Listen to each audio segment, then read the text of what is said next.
If your life were a book and you were the author, how would you want your story to go? That's the question that changed my life forever. Growing up in the hot Las Vegas desert, all I wanted was to be free. I would daydream about traveling the world, living in a place where it snowed, and I would picture all of the stories that I would go on to tell. At the age of 19, the day after I graduated high school, I moved to a place where it snowed, and I became a massage therapist. With this job, all I needed were my hands and my massage table by my side, and I could go anywhere. For the first time in my life, I felt free, independent, and completely in control of my life. That is, until my life took a detour. I went home from work early one day with what I thought was the flu, and less than 24 hours later, I was in the hospital on life support with less than a 2% chance of living. It wasn't until days later, as I lay in a coma, that the doctors diagnosed me with bacterial meningitis, a vaccine-preventable blood infection. Over the course of 2.5 months, I lost my spleen, my kidneys, the hearing in my left ear, and both of my legs below the knee. When my parents wheeled me out of the hospital, I felt like I had been pieced back together like a patchwork doll. I thought the worst was over until weeks later when I saw my new legs for the first time. The calves were bulky blocks of metal with pipes bolted together for the ankles, and a yellow rubber foot with the raised rubber line from the toe to the ankle to look like a vein. I didn't know what to expect, but I wasn't expecting that. With my mom by my side and tears streaming down our faces, I strapped on these chunky legs and I stood up. They were so painful and so confining that all I could think was, how am I ever going to travel the world in these things? How was I ever going to live the life full of adventure and stories as I always wanted? And how was I going to snowboard again? That day, I went home, I crawled into bed, and this is what my life looked like for the next few months. Me passed out, escaping from reality, with my legs resting by my side. I was absolutely, physically, and emotionally broken. But I knew that in order to move forward, I had to let go of the old Amy and learn to embrace the new Amy. And that is when it dawned on me that I didn't have to be 5'5" anymore. I could be as tall as I wanted.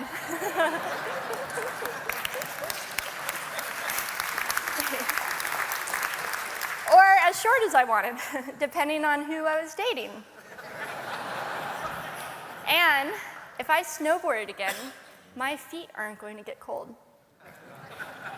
And best of all, I thought, I can make my feet the size of all the shoes that are on the sales rack.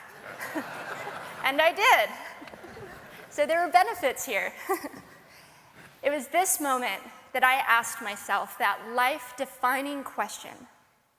If my life were a book and I were the author, how would I want this story to go? And I began to daydream. I daydreamed like I did as a little girl. And I imagined myself walking gracefully, helping other people through my journey, and snowboarding again. And I didn't just see myself carving down a mountain of powder, I could actually feel it. I could feel the wind against my face and the beat of my racing heart as if it were happening in that very moment. And that is when a new chapter in my life began. 4 months later, I was back up on a snowboard. Although things didn't go quite as expected, my knees and my ankles wouldn't bend, and at one point, I traumatized all the skiers on the chairlift when I fell, and my legs, still attached to my snowboard, went flying down the mountain. And I was on top of the mountain still. I was so shocked. I was just as shocked as everybody else, and I was so discouraged, but I knew that if I could find the right pair of feet, that I would be able to do this again. And this is when I learned that our borders and our obstacles can only do two things. One, stop us in our tracks, or two, force us to get creative. I did a year of research, still couldn't figure out what kind of legs to use, couldn't find any resources that could help me. So I decided to make a pair myself. My leg maker and I put random parts together, and we made a pair of feet that I could snowboard in. As you can see, rusted bolts, rubber, wood, and neon pink duct tape. And yes, I can change my toenail polish. It was these legs and the best 21st birthday gift I could ever receive, a new kidney from my dad, that allowed me to follow my dreams again. I started snowboarding, then I went back to work, then I went back to school.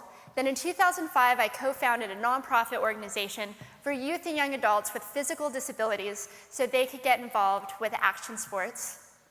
From there, I had the opportunity to go to South Africa, where I helped to put shoes on thousands of children's feet so they could attend school.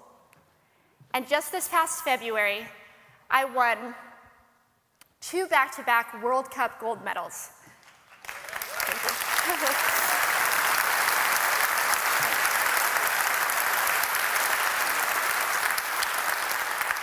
Which made me the highest-ranked adaptive female snowboarder in the world. 11 years ago, when I lost my legs, I had no idea what to expect. But if you asked me today if I would ever want to change my situation, I would have to say no.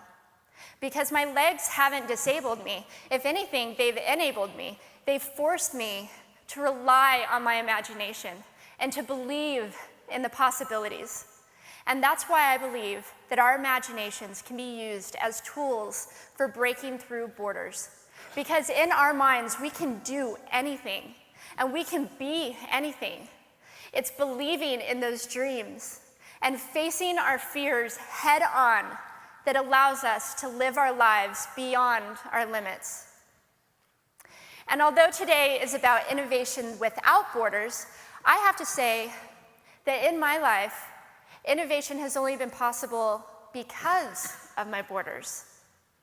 I've learned that borders are where the actual ends, but also where the imagination and the story begins. So the thought that I would like to challenge you with today is that maybe instead of looking at our challenges and our limitations as something negative or bad, we can begin to look at them as blessings. Magnificent gifts that can be used to ignite our imaginations and help us go further than we ever knew we could go. It's not about breaking down borders.